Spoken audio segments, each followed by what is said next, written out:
Hi, I'm Dr. Forgey. We're here at Pitt's Veterinary Hospital, and this is Aiden. He is my 2.5-year-old border collie.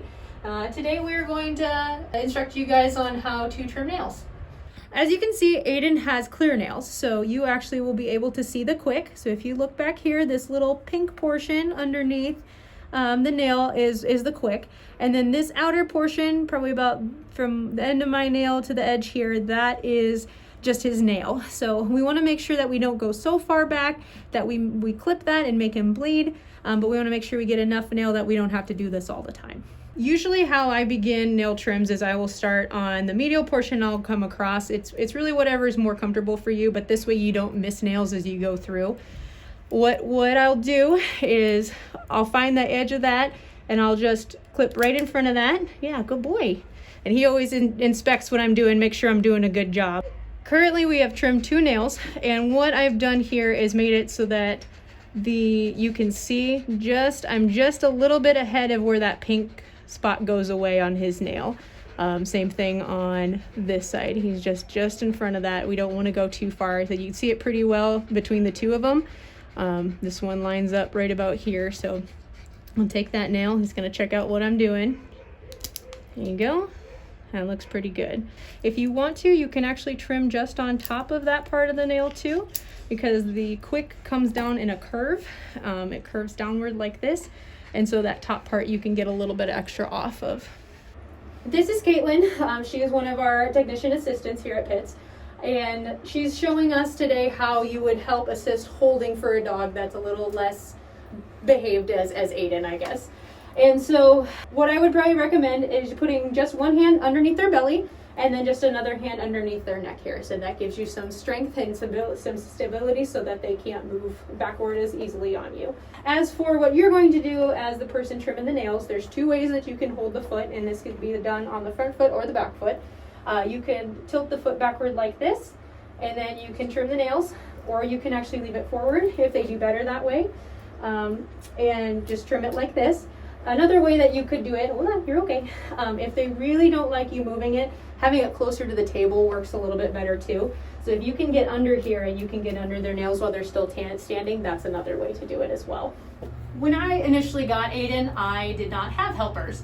And so this is the method that we developed together that seems to work pretty well for doing nail trims at home by ourselves, okay?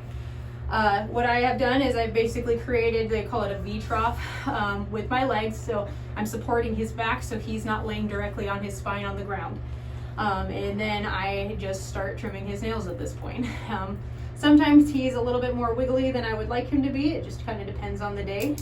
And so sometimes I'll throw a little leg over his belly here, but he pretty much just tries to ignore me as we're doing this. So once you've established being able to trim their nails, you need to reward them all the time. So as this process goes, work on giving them treats. You know, if you only get through 1 foot and then you give them a treat, or you get through 1 nail and you give them a treat for it, is that every positive reinforcement that they get is going to remind them that it's what they're doing is good and that they're behaving very well. For those of you who are like, well, Aiden seems to be very well trained, this is Xander. He is my 7-month-old puppy that I rescued about a month ago. We have not had as much time to train and get really good at nail trim, so for having a super wiggly puppy, this is a couple ways that we can work with that as well. As you can see, Xander has black nails, so a little bit more difficult than what we were doing with Aiden. With puppies, initially, it's probably a good idea just to get them used to the sound of the clicking, as well as getting their nails touched by a trimmer. So a lot of times what I will do is something called tipping the nails. So what you do is basically just take the tiniest little bit off. Yep, you can see he reacted, but he did good. And so we gave him a treat there. And then I'm just gonna take a little bit off of here as well.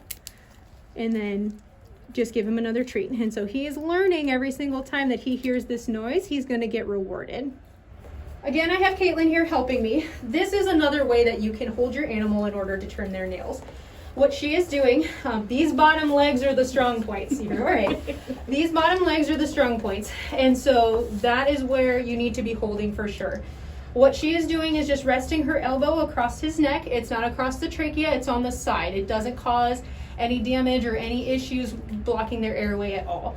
And then the other one comes over their body and holds against the back leg, okay? I said this would be a different way to do it just so that you have a little bit more control. I will just trim one of the nails. Like I said, since we're learning with Xander, he gets rewarded. And then we move on to the next foot. Good boy, good, yes. With Xander's nails being black, I said this is probably the easiest way to know that you've gone far enough. In the very, very bottom portion, is that if you see that little circle there, that is the quick. That's where if you go much further than that, you're going to make them bleed. So that toe is done. If you look at this one here, that one is not quite ready yet. We have not gotten all the way down to that quick yet, so I could continue with that toe. And as you see here, I now have that nail trimmed down far enough where that quick is starting to show again.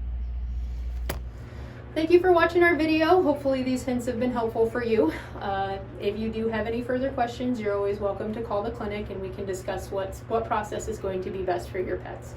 As always, you're welcome to leave a comment below if you have any further questions or if you have any videos that you would like us to make for you. I hope that you're all staying safe and happy, and same with your pets. You did good! Drool monster. There we go. Good boy. There we Good boy. go.